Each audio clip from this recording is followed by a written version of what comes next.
Welcome back. We have been marking Armistice Day from France this morning. We heard from President Trump a moment ago and President Macron in France. We also, before hearing from those two, we heard from House Majority Leader Kevin McCarthy right here. We want to hear from the other side of the aisle right now. Rhode Island Democratic Congressman David Cicilline is the co-chairman of the Democratic Policy and Communications Committee. He sits on both the House Judiciary and Foreign Affairs Committee. Congressman, it is good to see you this morning. Thanks very much for joining us. Good morning.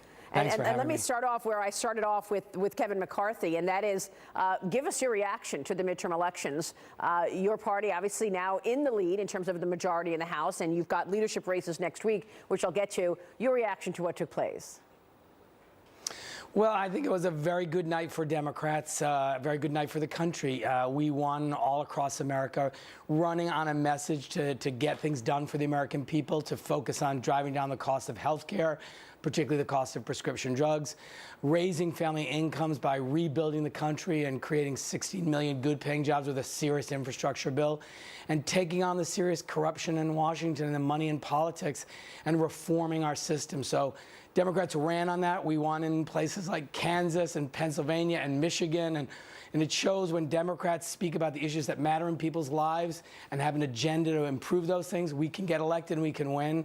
So I think it was a great night for our party, a great night for our country. Well, you heard what the majority leader said a moment ago, Kevin McCarthy, that the platform on the left is very much about investigations. You've said yourself you want to see the president's tax returns. It's very much about trying to impeach President Trump and not really a platform to move the country forward in terms of helping people. Your reaction and your response? Yeah, I mean, nothing could be further from the truth. Democrats ran on a very specific agenda. I helped craft it with my two co-chairs of the Democratic Policy and Communications Committee. It's an agenda for the people of this country. It's focusing on driving down the cost of health care, driving down the cost of prescription drugs, protecting coverage for pre-existing condition, raising family incomes by rebuilding our country with a serious infrastructure plan for our roads, bridges, ports, transit systems. Will create 16 million good-paying jobs, and taking on the corruption in Washington by getting money out of our political system. Those are issues Democrats ran on and won. That's our agenda. We're going to make good on those promises. Obviously, we also have a responsibility to do oversight. It's a constitutional obligation. We ought to do it carefully, do it seriously, but we are able to do both things. The American people expect us to move forward on the things that are going to make their lives better, and at the same time hold this administration accountable and do oversight as the Constitution requires. The president has been pursuing an agenda to create jobs and get economic growth growing again. We just saw 4.2% economic growth in the second quarter, 3.5% economic growth in the third quarter. We are seeing a record unemployment numbers, so the economic policies have clearly been working, but not one Democrat voted for the tax cuts. A lot of your colleagues complained about the rollback in regulations. Are you going to try to raise taxes? Yeah.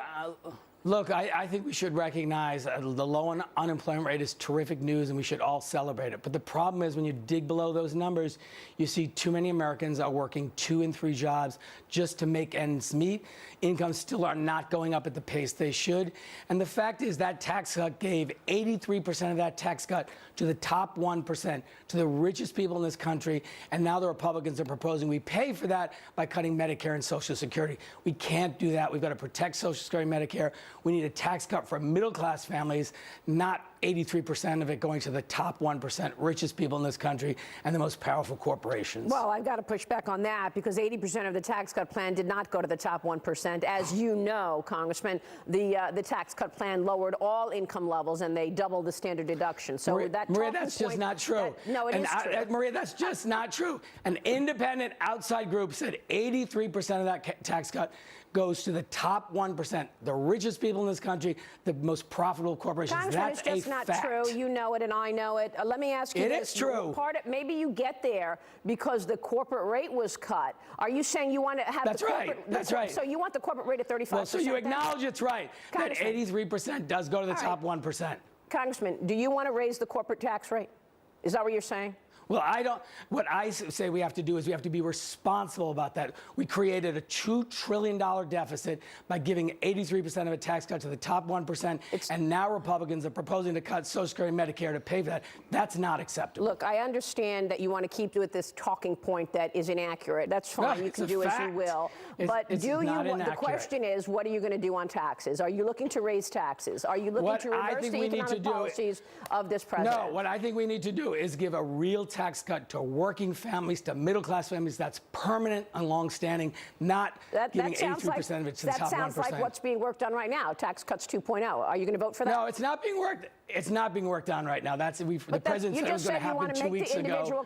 You just said you want to make the individual cuts permanent. I think that's what Democrats will do. And you want to lower taxes for the middle class. That's what the president is working on. I think what Democrats want to do is give a tax cut to people who deserve it. Middle-class families, working families, and roll back the top 1%. The richest people in this country got 83% of the tax cut. So you want to raise taxes. You want to raise taxes on the top 1%. No, I want to cut taxes on the middle class. I'm trying to understand what you're saying, Congressman. Do you want to raise taxes on the top 1% then, or do you want to raise the corporate rate? No, I want to make sure that we have a tax code which provides a tax cut to middle-class families. And if that means in order to finance that, you have to roll back what you gave to the richest people in this country, then that's perfectly fine to me. So, yes, you want to raise taxes on the rich then. Do you think that's going to impact economic growth? Isn't that going to lower what we've been seeing in terms of growth I think the way you have... No, I think the way you have economic growth is you grow the middle class. The way you grow the economy is you make sure middle-class families have more money in their pockets so they can buy the goods and services business produces. Growing the middle class is how you have sustainable economic growth. This sort of trickle-down economics that if you just let rich people keep more of their money, somehow it's going to trickle down to the rest of it, just doesn't work in the long term. Well, clearly that didn't work the prior 10 years before President Trump took office, because that was a lot of the talking point that was in place under President Obama, and we never saw a year that grew the economy more than 2% for eight straight years. 8 years of sustained job growth for 8 straight years. We saw 8 years of sustained job growth. We obviously are looking at the tax story. Let's take a look at health care. You said that you want to lower prices. How will you do that? Well, we have a piece of legislation that will allow the government to negotiate discounted prices with pharmaceutical companies to drive down healthcare prescription drug prices, bring more transparency to that, prevent gouging. That will save tens of billions of dollars, not only for consumers, but for the taxpayers. This is a simple thing to do, allow the government to negotiate discounted prices and save on prescription drugs. The president has spoken about it. He says he's for driving down the cost of prescription drugs. We're going to give him the opportunity to show if he's really serious about that. Let me ask you, Congressman, in terms of the oversight role, because you're going to have a very key role in terms of oversight, being a member of the Judiciary Committee, obviously, and looking at some of this oversight investigations that you mentioned. You want to see the president's tax returns. We know that the Senate the majority in the Senate is Republican. Is this going to be just a big waste of time, given the fact that we know that you're going to need 2/3 of a vote in the Senate, 67 votes in the Senate to get anything passed? And so, are you just going to be lots of bluster in the next 2 years about investigate this and investigate that, but when we know these investigations aren't going anywhere if they don't have merit? Well, of course it's not going to go anywhere if they don't have merit, but I have a lot of confidence. You need 67 votes in the Senate. Where are you going to get them? I have a lot of confidence that we can go forward on the agenda that Democrats ran on, driving down health care costs, rebuilding our country and raising family incomes, and taking on the serious corruption in Washington. We have independent responsibilities to do oversight. We'll do both things. We don't need the Senate to do oversight. So I hope that they will agree with us that that agenda about driving down health care costs, rebuilding our country, and taking the money out of our political system, that we can find common ground. The president spoke about those 3 things as 3 of his priorities. He actually hasn't delivered on them, but he says he's committed to them. So we should be able to work together, find common ground, and get things done for the American people. Real quick, Congressman, before you go, speaking of corruption, we know that there was massive abuse to the FISA court when information was not given to the FISA court about the Democrats and Hillary Clinton paying for the dossier, et cetera. There has been this investigation in the Judiciary Committee, your committee, as you know. Bob Goodlatte leading the investigation of Andrew McCabe, Peter Strzok, Lisa Page, Bruce Orr. Are you going to drop that investigation now, or are you going to pursue the truth there? Well, let me correct you, Maria. There has not been massive abuse in the FISA court. There's Really? no evidence of any abuse whatsoever. Are you saying but that they did not withhold information? Did they not withhold information to the FISA judge in terms of who paid for the dossier? Is that what you're saying? Abuse of the FISA court. Absolutely no abuse of the FISA court. We're going to be happy to do oversight on all the appropriate areas. Congressman, stay with us. We're going to take a short break. We've got to continue this. Stay with us. Back in a moment. Welcome back, and we are back with Rhode Island Democratic Congressman David Cicilline. And Congressman, we ended there talking about the FISA abuse that took place in the 2016 election. We know that the FBI and the DOJ got a warrant to wiretap an American citizen based on a dossier which was actually unverified, and it was paid for by the Democratic Party and Hillary Clinton's campaign. Are you saying that was not FISA abuse? I'm saying that there was no FISA abuse, and that warrant or the initiation of that investigation had nothing to do with the dossier.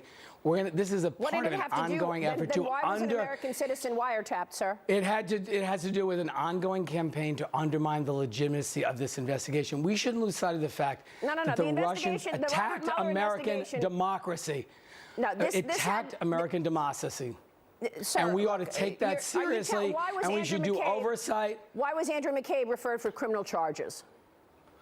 Well, I don't know that he was referred for criminal charges. All I'm saying is I have reviewed these materials. 20 people been fired or reassigned at the DOJ and the FBI. You're saying it was a coincidence? People have been fired because of the appearance of impropriety, because of some text messages that were made. But I think this is an important investigation. There has been an ongoing effort from many of my Republican colleagues to undermine the legitimacy of this investigation. Fortunately, some of them lost because the American people want to get to the bottom of this.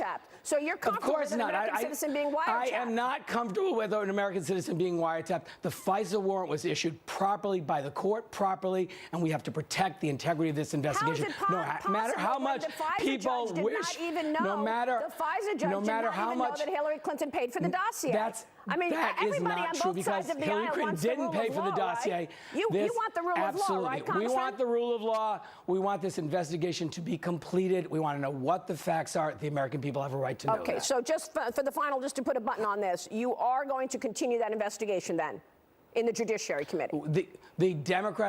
The House Judiciary Committee will conduct oversight on the many issues which have not been the subject of oversight for the last 2 years. We have a 500-page document that details our efforts to do oversight that our Republican colleagues have refused to do, and we're going to get to work on that right away. Let me ask you, Congressman, real quick before you go. I know that you are running for the Assistant Democratic Leadership position. You did not have Nancy Pelosi's support the last time around. Have you gained Nancy Pelosi's support on this? I haven't asked her yet. You haven't yet, but you said you will vote for her as Speaker. That's correct. I'm running for Assistant Democratic Leader. Congressman, thanks very much for joining us. We appreciate it. We will see you soon. My pleasure. Congressman David Cicilline. We will be right back with former Attorney General Michael Mukasey.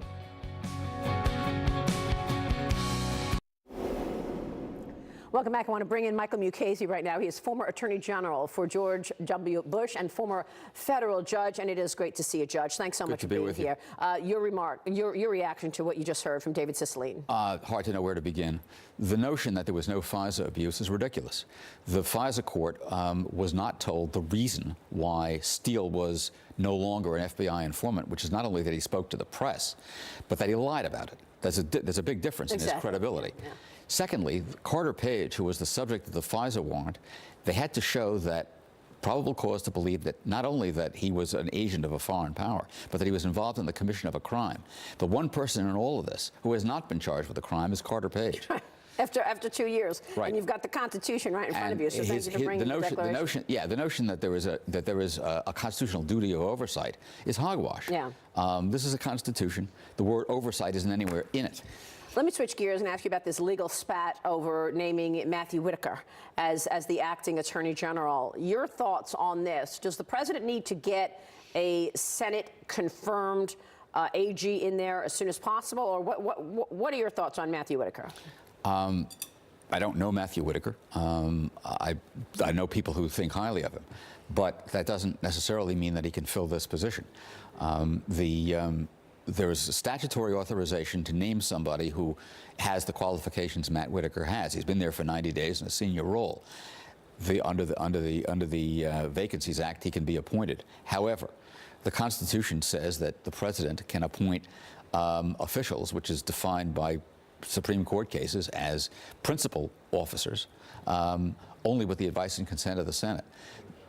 Matt Whitaker was not in a position that was confirmed by the Senate. There are people who were. Right. Not only Rosenstein, who's got conflicts issues relating to the Mueller investigation. Well, he signed off on the last FISA warrant. Yeah, let's not forget that. Right. But Noel Francisco, who is the Solicitor General, would be put in as acting, and he would be qualified. We're gonna keep following this because this is going to be real critical, particularly as the Dems are trying to investigate the president. Will they be able to get his tax returns and create and perhaps impeach the president based on what they have? Look, impeachment is a political act, and if they have a majority, conceivably they could pass an article of impeachment. Obviously, they need 2/3 of the Senate to convict, and that's not happening. Whether they're going to do that or not, I have no idea. In order to get his tax returns, they'd have to show that it relates to a subject that they are legitimately investigating. If they can, they'll get them. All right, we will leave it there. Michael Mukasey, it was a pleasure. We needed more time with you this morning. We hope you'll come back. Have a wonderful Sunday, everybody. I'll see you tomorrow on Fox.